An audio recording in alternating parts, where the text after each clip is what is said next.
Hey guys, welcome back to Steel City Sports. So today I'm going to be trying something a little different on the channel, and that is the NFL Controversy Countdown. And for me, these are the teams that are making all the headlines for all the wrong reasons. This could be they're not living up to expectations. There's a lot of turmoil within the organization, and there's a reason why I chose a dumpster fire as the image for this series, because I think that kind of reflects what these teams are going through right now. So this is going to change week by week. I might do this. I might do it every couple of weeks. It's really just the teams that are in the headlines for all the wrong reasons.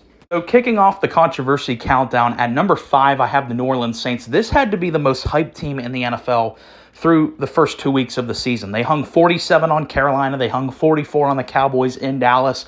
Everyone was singing their praises, saying they're going to win this division.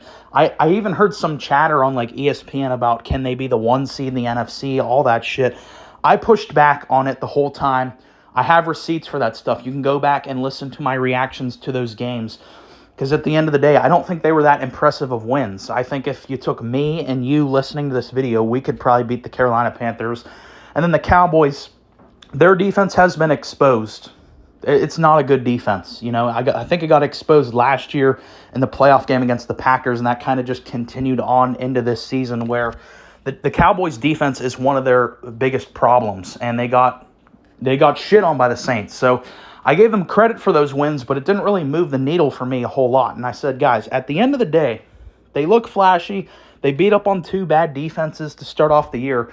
But at the end of the day, this is still Derek Carr at quarterback and Dennis Allen a head coach. I don't care that Kubiak's running the flashy 49ers offense. At the end of the day, I don't trust Derek Carr. I don't trust Dennis Allen. That's why I didn't think the Saints were going to be very good this year, and that's kind of what has played out since they got off to that hot start, because they've now lost their 3 last games.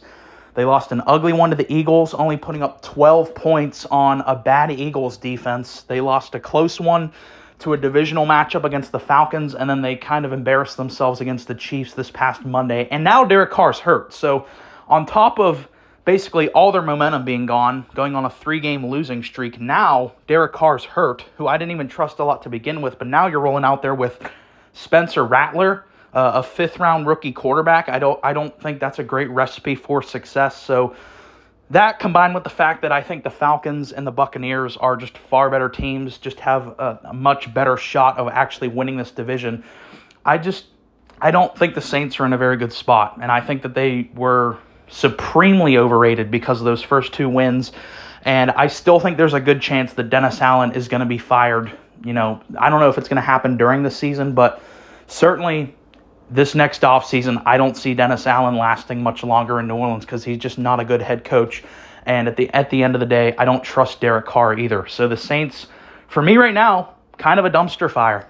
Coming in at number 4, I have the New York Jets on our controversy countdown here. And basically, all of my concerns with the Jets going into this season have played out. I put out a video before the season started, 5 reasons why the Jets aren't going to make the playoffs. A lot of Jets fans were shitting on me about those takes, but basically everything I said in that video was right.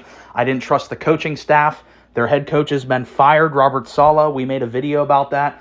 And even though I agree in principle with firing Saleh because I don't think he was good at his job, but I think you should have done it in the offseason, because doing it in the middle of the year just kind of shows how dysfunctional your organization really is. And it really shows that the management of this team did not trust the head coach going into the year if he was going to get that short of a leash. Aaron Rodgers has just objectively not played good, and that was my biggest issue with the Jets going into this year. Everyone was acting like Aaron Rodgers was still in his prime. Like Aaron Rodgers, the last time we saw him fully healthy in Green Bay was not good to begin with. Then you add 2 more years onto his age and coming off that injury.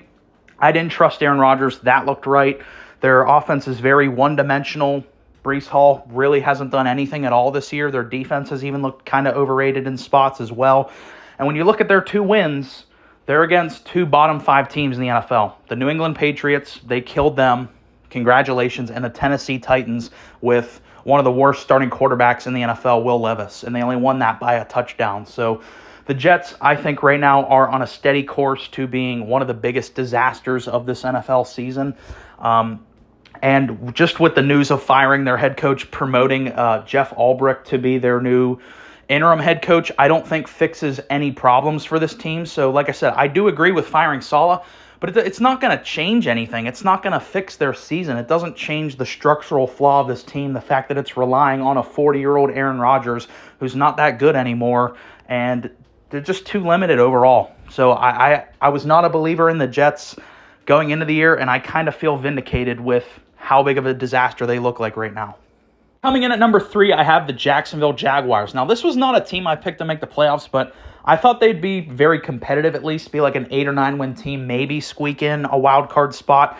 But they've been one of the biggest disasters this year, and it really comes down to one guy, Trevor Lawrence. Paying him over $200 million this offseason, I think, has absolutely just crushed the future of this franchise. And they didn't even have to pay him. They still had another year on his rookie deal.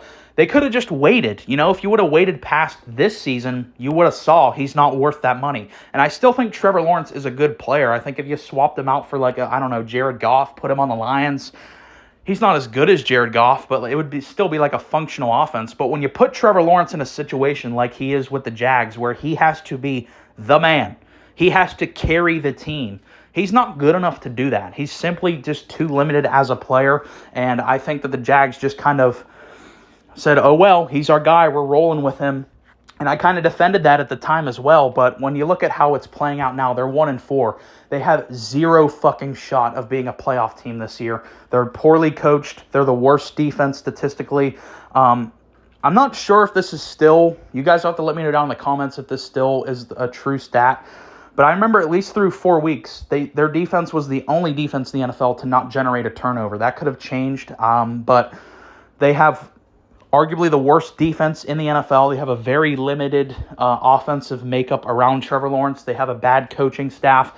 I could see Doug Peterson easily getting fired before the season even wraps up. So for now, the Jaguars are one of the biggest disasters right now, and it is just elevated even more by the fact of how much money they gave to their quarterback and how bad he's playing right now. Number 2, I have the Cincinnati Bengals. So unlike the Jaguars, this was actually a team I had pretty high expectations for. I actually did pick this team to be a playoff team. I had them being a wild card spot this year, and a lot of that was because I had a lot of faith in their offense, and that has kind of held up. You know, obviously they were really bad week 1 against the Patriots, but since then, the Bengals offense has been really good. Joe Burrow has been statistically a top 3 quarterback in the NFL this season. I believe he leads the league in passing touchdowns. He's definitely up there for passing yards, and he's only thrown 2 interceptions this year. So Joe Burrow is actually playing at an MVP level right now.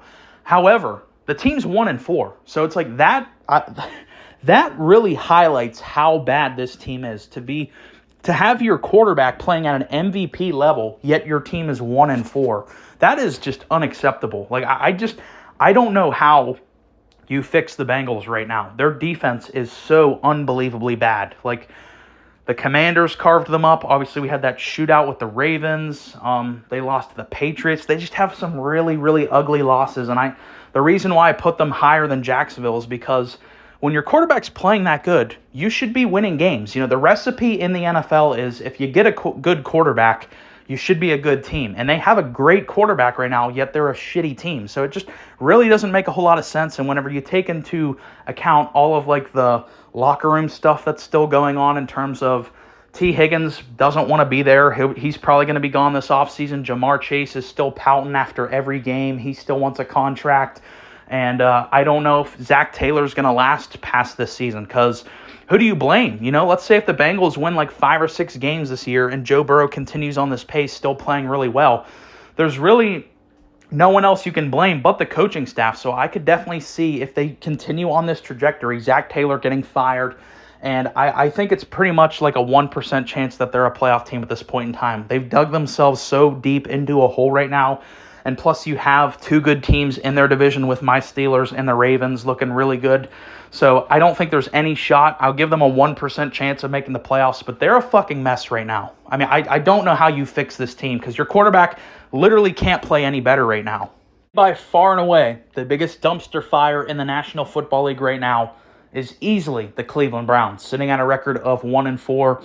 I don't really have to spend a whole lot of time on this one. Like, you guys know why they're number 1 on this list. It's their quarterback. This is going to go down as the worst contract in the history of professional American sports, giving this guy over $200 million fully guaranteed, and he's legitimately the worst starter in the NFL right now. If they were to cut him this upcoming offseason, the team would literally be insolvent. It would be over $70 million in dead cap space. You cannot operate a franchise with that level of dead cap. So you're obligated to play him, but anytime he steps on the field, you're going to lose the game because he's fucking terrible. On top of that, you can't bench him, you can't cut him, and you get all the off-the-field baggage as well. He's just a scumbag person. His teammates clearly don't like him. I think it's clear his coach doesn't really like him, even though he has to go up on the podium and kind of defend him. You can kind of read between the lines there. I think Stefanski's over it. The players are over it. And the Browns really just fucked themselves over because they had a window there where they could have been a legit Super Bowl contender. If you just swapped out Joe Flacco right now, like they had last year, put Joe Flacco on this current team, they'd easily be a playoff team. They have the defense. They have the offensive line. They have an elite head coach. They have some good receivers, good running backs. Everything about this team is good except for the quarterback. He's so fucking bad that they're now 1-4. He's the worst starter in the NFL right now.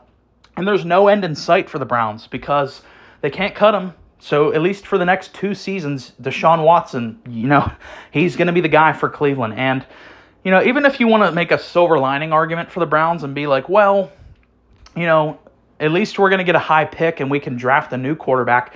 If you're one of these top quarterback prospects, I'm pulling a fucking Eli Manning. I ain't going to that fucking train wreck. If you're Shedeur Sanders or Cam Ward or whoever, Quinn Ewers, and the Browns give you a call, I'm hanging that phone up instantly. I'm not going to that disaster. So the Browns, they have really just encapsulated their organization. There's a reason why the Browns have been one of the worst franchises on the planet since they came back to Cleveland because their owner is fucking terrible. Their management doesn't know what they're doing. And like I said, this is going to go down as the worst contract in the history of the NFL, and we're just seeing that play out right now. So that's been it for the Controversy Countdown. All the teams that are making the headlines for all the wrong reasons. So let me know if you guys enjoyed this format. Pretty negative type of video, but, that's what gets the clicks here on YouTube. So let me know if you guys enjoy this type of video, and definitely comment and subscribe. Thanks for watching.